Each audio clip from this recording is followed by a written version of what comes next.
يلا بينا، والوصفة دي عجبتني وحبيت ان انا اشارككم فيها. بينا جبنة موتزاريلا، حطت بشر او جبنة تقدري تغيري في الوصفة بالحاجة اللي انت بتحبيها.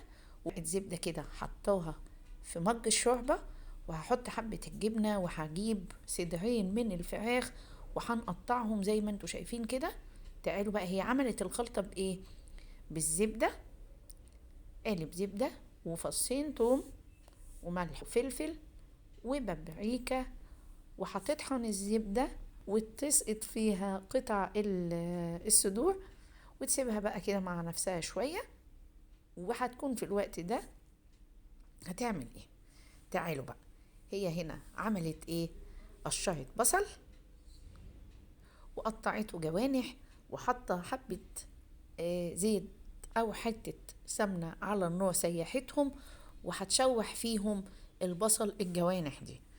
وتعالوا كمان هنشوف هتعمل ايه. هتجيب جزراية تغسلها وتبشرها كويس، وهتاخدها وتشوحها مع البصل كمان. طبعا ما تنسوش انها هي اي حاجة بتحطيها بتحطي ملح وفلفل عليها عشان تبقى متبلة كويس.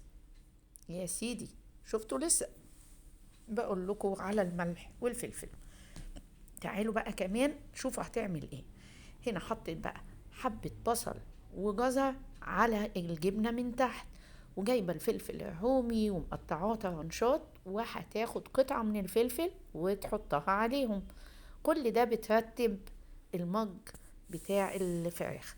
وحطيت بقى حبة فراخ عليها وبطاطستين كده مقطعهم طرنشات خفاف، وقفلت ورقة الزبدة.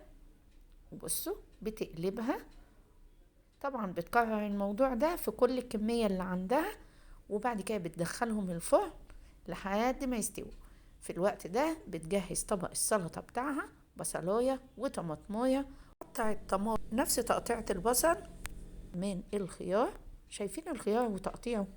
اتعلموا بقى. وحطت الخيار وعودين بقدونس بقى كده. والله طبق سلطة يفتح النفس قوي قوي يعني. ملح وفلفل طبعا زبطت، وزيت الزيتون. اللي ما عندوش زيت زيتون زيت عادي يعني، مش هنوقف الوصفة. وكده طلعت بقى البطاطس، بصوا، من الفرن وقدمتها مع طبق السلطة، وكانت وجبة حلوة قوي. نتمنى طبعا ان الوصفة تعجبكم. سلام عليكم.